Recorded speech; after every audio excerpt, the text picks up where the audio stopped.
you know who made it.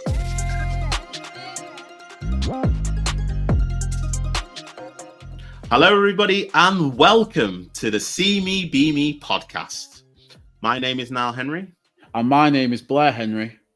And today is a very special episode. We're titling it the Motorsport Special. We're going to be showcasing and highlighting clips from previous episodes with guests from the world of motorsport as they talk about their journey and their background and how they've ended up in their positions today. Also, we're going to be discussing something very dear to our hearts, the Proto EV STEM Challenge. So you might all be wondering, what is the Proto EV STEM Challenge? So the Proto EV STEM Challenge was set up by ourselves to give opportunities to young people from marginalized backgrounds to pursue careers in STEM. What we aim to do is to grow the STEM workforce of the future. So how we do this is young people convert traditional petrol go-karts into fully electric e-karts, which they get to test and race to see which is the fastest and most energy efficient. This week, youth teams will be taking part in the first test day for Proto EV 2024, where they'll be taking their karts out on track for the first time this year. If you want to keep up with the action, make sure to follow us on Proto EV UK on Twitter and Instagram, and just make sure you're keeping up to date with all the action. Just finally, good luck to all the teams taking part in Proto EV this year. But for now, let's get straight into the show. I don't know, I'm Calum Nicholas. I am the Senior PU Assembly Technician at Rebel Racing. I'm responsible for like the build and service of all of our like race and test installations, like the ancillary systems, so cooling systems, pipe work, exhaust systems, all of that kind of stuff to do with the integration of the PU into the chassis. And a bit of planning in terms of service scheduling, build day planning, things like that, making sure they're built to the correct specification as well as within their service life and those sort of things there.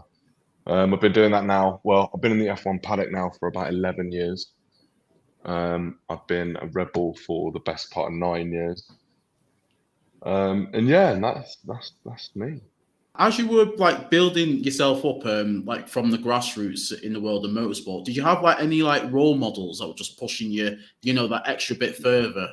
No, do you know what? So one of the things, and it's sort of, I guess, the same reason why I didn't take an interest when I was younger was because there was no real like representation. Like I remember when I first decided that was what I was going to do for a career, and I told my friends. And like when I told my white friends, it was like, oh, cool, like wicked, that's going to be great. When I told my black friends, they were like, huh, are you joking? Like it was the assumption that this just wasn't a career that black people pursue. Like straight away, like that was the way, like their just instinctual view about it. They knew nothing about the sport, nothing about the industry, and I was in the same position. I knew nothing about the sport, nothing about the industry, but I think to them, like there was sort of like this thing that it just wasn't a career that black people tended to pursue as engineering, so it was quite weird for me to sort of be like, oh right, I'd never thought of that. I'd never looked at it like that. It was just something that I'd just discovered and I was so excited about. And then it wasn't till way later in my career when I actually sort of went back and I thought to myself, yeah, you know what? There was no representation. Like there was no one doing this job that looked like me. Yeah. And I can understand why people would be like, oh yeah, this is different. Like whereas for me at the time, I guess I was kind of lucky that I never really thought about it. It's only when I look back now and say, oh yeah, there was no representation at that time. Like the paddocks that I've worked in, especially the ones I worked in early in my career. Yeah. They were almost entirely like one demographic of people. They were like, middle-aged to young middle-aged white men. There were very few women, and there were very few women in technical roles. Obviously, we still have a lack of diversity of women in technical roles. But yeah, and even fewer black people or, people from ethnic minorities. There were so few working in the paddock. It probably wasn't until like 2015 where I worked with other black people or ethnic minority people as my colleagues. It wasn't actually until I was well into my career in F1 that I actually had that, you know. So when I look back, when I went back in 2009, yeah, I look back and there was no one that looked like me doing it. And I guess I was just kind of lucky that I never really thought about it, you know. Like even at college, my time at college, there was one other black student in the college with me. That's crazy. Well- I mean, go on now. No, because I will admit it probably was back in 2019. You know, I was watching one of the Grand Prix, and then because I always just thought, you know what, the only person in Formula One who's of a person of color is just Lewis, and that's probably the way Yeah. it's only going to be. And then one day, you know, I think Verstappen had pulled into the pits, and then I saw your face in the pits. I was like, oh my god. You know what? But this is We've got black people in the pit. Like this is yeah, fantastic. this is the thing. Like especially now, like over the last few 3, 4, 5 years, the paddock has sort of naturally become a little bit more diverse, just because the reach of the sport has got bigger. Yeah. You know, so like you widen the pool of people who see the sport, you're naturally going to get, you know, more people from different ethnicities that are interested in it. Yeah. But like, yeah, when I started, it was literally Lewis. You know, Lewis was obviously he'd just become he was just world champion when I first started thinking about racing. He was you know, world champion, and he was like the first time you'd ever seen involved in that sport. You know, a black figure who's at the pinnacle of Yeah. the sport, winning, Yeah. you know, succeeding. It was the first time you'd seen it. But yeah, in terms of mechanics, you know, team managers, stuff like that, like there was no other representation. You know, if you wanted to be a race driver, that was great. You had this amazing role model, you know. But for everyone else who wanted to work in the sport, there was very few, you know. So I feel like sometimes I look now and I feel quite privileged if I can just provide that for someone else that wants to get involved. That was gonna be my next question. Is like how does it? Have you ever thought about that? The fact that you are obviously a trailblazer, but then also there are probably young kids who have been watching Formula One and may have seen your face in the pit lane and just thought, wow, if this individual can do it and he's working at Red Bull, you know, what's to stop me from, you know, from following my dream job of working in Formula One? So how does it feel to be like a role model or a trailblazer within the world of Formula One? I think about it a lot. I guess the way it feels is just sort of, it's an honor, you know, like I try and do what I can, you know, I'm out here I'm just out here, you know, doing my job, chasing my own dreams. But if like you said, if I can sort of inspire just one person to think, oh, you know what, I might want to do that for a living, and they wouldn't have thought it before, then yeah, it's humbling. It's a great honor to consider that might be something that I could do. And so, Nadine, can you tell us a little bit about your background and how you got started on your journey as a marshal? I can, yes. So quite a while ago, it was over 20 years ago now, a friend of mine heard it being talked about on local radio, actually, and said, you'd be interested in this. This would be something you'd want to do. Go along, find out what it's all about. Prior to that, I didn't really know much about motorsport. I used to watch Formula One with my dad on the telly on a Sunday afternoon. He used to work away from home during the week, so it was only when he'd be at home at the weekend I'd get time with him. So sat in front of the telly watching Formula One. That was all I ever thought motorsport was. But I made a call from this a conversation that my friend heard on the local radio, and went along to a taster day at Alton Park in Cheshire. I was living in Leeds at the time, so it's a couple of hours journey across, but super excited. There was me and one other person who went on what they call a taster day, so got shown round Alton, around the different marshals posts, saw some of the qualifying action in the morning. It was just a club meeting. I can't actually remember the organising club at the time, but it was just a club meeting. And then I was out on post with a group of marshals for the afternoon. Had a TVR land at my feet, which was quite exciting. I think I fell over as well. I did a good Superman impression and fell on the floor, got up, took a bow in front of the crowd, carried on. Driver was a bit shaken up, hit the barrier and thought the car was on fire, but had actually just set the onboard fire extinguisher off. So it wasn't actually on fire. He got out, but was a bit shaken up. Everyone else ran off to the car, and I was left with the driver. And I kind of thought, I don't know what to do. So I just talked to him, just made sure he was okay.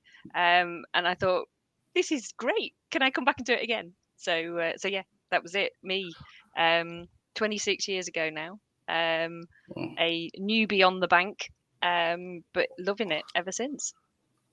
And that whole experience was on your first day? Yeah. Wow. And I suppose there'll be some listeners who will be wondering, you know what, that sounds like a load of fun. How do I get started as a marshal? You know, what are the steps and procedures that one must go down in order to become a marshal? So it's fairly simple, actually. It is a little complicated just because there's so many things involved. I guess once you start opening the lid that's Motorsport UK, you start finding out all sorts of different things and where to go, and it can get a bit complicated. But I guess the best thing to do is to decide what kind of motorsport you want to get involved in. So is it racing? Is it rallying? Is it karting? Is it hill climb sprints? You know, kind of, or if you don't know at all, that's fine. And the taster day that I went on 26 years ago, we still run taster days for people. So if you really don't know, so like me, absolutely have no idea what is involved or what's going on at all, sign up for a taster day. I've got a question that I'd like to ask. Well, it's kind of two questions in one. What is your favorite race series to actually like marshal? And if you could choose your favorite race that you marshaled, what would it be? Okay. Race series, that's going to be difficult. I'm a bit of a fan of historic stuff. So I quite like events as opposed to particular series. So I have to say Goodwood Revival is an absolute awesome event. They obviously change the races that are there each year, but there's some that are there time and time again. And the St Mary's Trophy is just the best race going.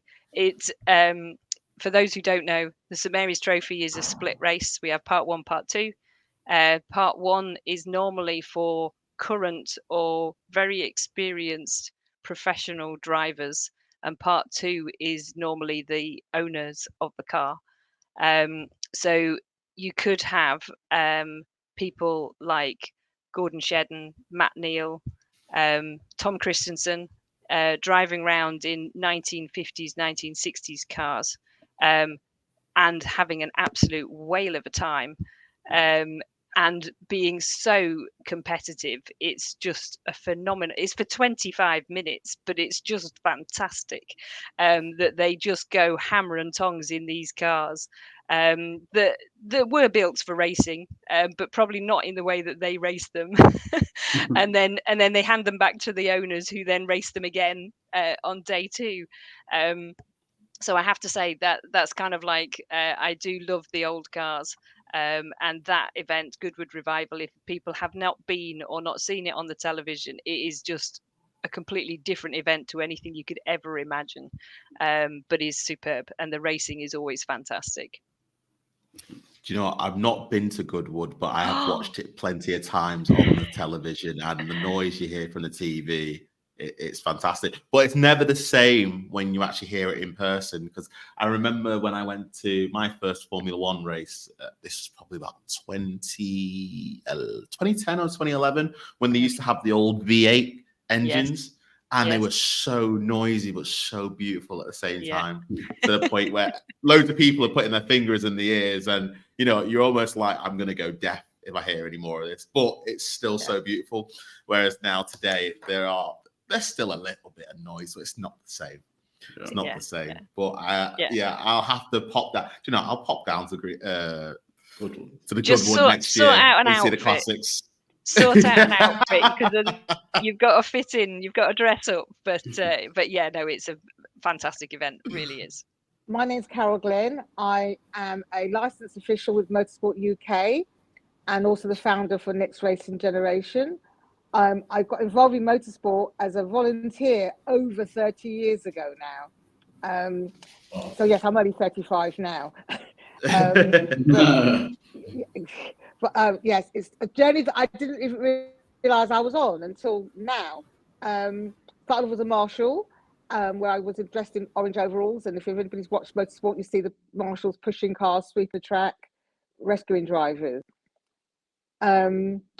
I was actually the first black female official as well, and I've been the for quite a while until another colleague joined me about 20 years ago, and that's quite sad because I feel as if the face of motorsport, has changed very, very, very slowly.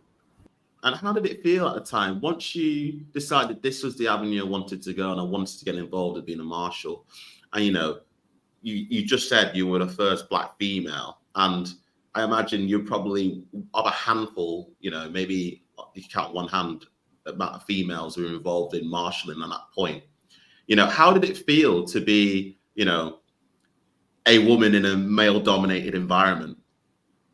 Well, you realise that. I mean, I think firstly from being a woman, and secondly being a woman of colour. I mean, because you got all the banter, there was all the what male call male bantering going on. You'd have people asking you silly questions. You'd have questions about your hair. I'd have questions about my boobs, what bra I was wearing, all those really awful things when I look back now. But the thing is, because I got it at work as well, it sort of felt like it was just the same world. You're having to just smile, put this fixed smile on your face, or sometimes go along with everybody. But I didn't know how to stop it. I didn't have the tools on how to tell people that this was wrong, that I didn't like what was being said to me. I remember my daughter being a marshal with me for a while, and we used to ride the golf buggies to go and pick up the drivers because we used to do a lot of the touring cars back in those days, and we used to collect the drivers and bring them down to the pits. And we got called Whoopie 1 and Whoopie 2. Wow. And you look back now, you just think, that was just awful. Why are you calling us, we've got our names. Why are you not calling us by our names? You're calling us Whoopie 1 and Whoopie 2. And that's the sort of, the things you get. I'd get called things like Black Pearl, or, or the guys taking mickey and saying, oh, careful, here she comes. She might pinch your stereo, she might pinch your tyres, as if I was a ghetto girl from I'm not sure where. But what could you do but, go along? But it wasn't always comfortable because you didn't feel comfortable because that's not who I am. Or putting on either an African or a Jamaican accent. I don't talk with a Jamaican accent. I can't do a Jamaican accent. I'm born here. I'm British born. Yeah, I've got people who are doing an accent, that could pass for somebody, and then they're trying to make up the accent. That's how I talk, and I don't talk like that. And have you seen much of a change in the motorsport industry recently yourself, Carol? It's in terms of attitudes to diversity. Yes and no. So you get slightly less banter now because people are now watching what they say, because you can't now say certain things. But you get microaggressions, which is more subtle. The other change I've seen, obviously, there are more females involved in motorsport now. So we're not seen as being the weaker sex, the ones that people think are going to start crying at the drop of a hat. We can cope. We can cope with lots of hard conditions. We can make. There's a lot of females out that are good clerks, and we can cope with all sorts of situations that are thrown at us. We can handle when there's accidents. We can handle when we've got to tell somebody off in a judicial. You've got females being judges, working on start line. Throughout F1, you can see there are a few more females now being visible. Still not enough, but there's you're not looking at spot the female anymore really now. They've stopped making a lot of sport now having grid girls, so girls aren't just seen as, oh, all they want to do is put lipstick on and wear makeup. That sort of has gone away. But you've got, for a person of colour especially, you've got the microaggressions where you have to work harder to prove yourself. You get you get sometimes passed over for a less experienced person because they don't want to see things with putting you in charge of something. They'd rather have somebody who's got little or no experience, and then when it all goes wrong, then they then come and say, "Oh, could you look after this, or could you do that?" Because we know you can do that. And again, you have to just play the waiting game sometimes. Yeah. No, so it's a whole different battle you've got. The battle I had 30 years ago is different to the battle I have now. Now you're working at Formula One, Sorsha. You're an apprentice mechanical technician, which sounds like it's absolutely amazing. Take me back on that journey. How did you discover that opportunity? And were you a big F1 fan growing up? Yeah. So to answer the second question first, it'd been on in my life growing up. Of course, it had. My uncle on my dad's side was a massive fan of it. So whenever we went to go to visit my aunt and uncle, it was on every single weekend, I think for me, with especially with my dad's side of the family, Lewis was such a big part of that because he's black, and seeing that representation on screen as well in at that level, the highest level that you can get in racing. So it was on and off, during my childhood, and then it was recently during COVID that I really got back into it properly again. And I was like, this is brilliant. And I think Drive to Survive really helped with that as well. F1 is just absolutely soaring at the minute. It's bigger than it's ever been. You've got lots and lots of different fans coming into the space now, which is fantastic. And it's nice as well. It feels like a real community. Yeah. But never in a million years did I ever dream I would be working here. There's just that would never have even crossed my mind. And I think I've told you guys the story before about how this opportunity came up, but I remember being in that place of feeling really stuck in a rut, and I was on the phone to my dad. I was really upset, and I said, I don't know what I'm going to do. I need to change. I can't do this anymore. And he said to me, look, you've been interested in engineering now for a while. Why don't you just have a look to see what's out there? And you love F1, so why not just see if there's anything about there? And I was like, okay, had to think about it. An hour later, this link pings through in the family group chat. My auntie's posted it in the group chat, this link, Formula One apprentice mechanical engineer. And I was like, and I called my dad up and I was like, Daddy, did you just tell Auntie about this? And he was like, no. And I was like, this is fate. This was meant to happen. There's no way we just had that conversation. And then this comes through an hour later, and it gives me goosebumps to think about it. It's just completely changed the trajectory of my life. And I just could not be happier about it. But yeah, that's how that happened, really. It's crazy when you think about it. Now you become quite a big advocate for diversity in motorsport and women in STEM. Can you talk to me about your experience today in how's that been in terms of championing that? And are you starting to see progression within that field, especially in motorsport? Absolutely. I mean, Formula One itself, you look at, for example, let's take females in motorsport. Now we've got F1 Academy that has just started with an all-female lineup backed by Formula One, which is absolutely amazing. And then I think a lot of people tend to just maybe look at the driver side of things, but you have to remember, we've got an entire company at the back of us, and we have women in every single department. Well, we have them now in every single department. And I really do feel like I can start to see, the building blocks starting to build up a bit with how,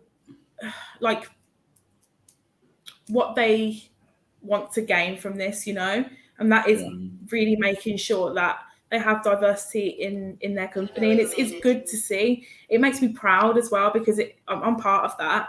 I'm literally part of that change. I'm step one, and it makes me happy. It does really make me happy. And then to answer your other question, I do what I can. I would always do what I can. I do a lot of work with you guys, which I absolutely love doing. I also help out with F1 as well, with schools and things like that. And it just makes me so happy. We had some young ladies here from a school down the road not too long ago. And, you know, I took them gave them a tour of the workshop and our design office as well. And to hear that some of the girls were like inspired by that at the end of the day, I was like, oh my God, like this is what I wanted. Like I want young girls to come into a place like this and see themselves working here. And it's really good to see. And what are some of the most common questions that you get? So when you're out at the schools or the youth clubs, like what are sort of the questions that a lot of the young girls ask you? What first came to mind then is like a lot of kids will go, what team do you work for? I'm like, no, I work for a team. But the girls would say like, you know, like one of the biggest questions was how hard was it? You know, like what university did you go to as well? What did you need to get into university? And I don't want to say that it's satisfying, but it's almost really nice to tell them there can be another option. You know, there can be another way into this. You can apply for an apprenticeship and get into Formula One. That can happen now. And that is really, really nice to say to someone, because when I was younger, I didn't get told that. I got told university is the way or it's no way. And that was really stuck in my head. And it really, really affects young people when they only hear that they've got one option. And if they can't necessarily go down that option for whatever reason, you know, they're going to think that, well, like I did, they're going to think that, well, I can't do it then. And it's nice to be able to sort of say to someone, you can do it.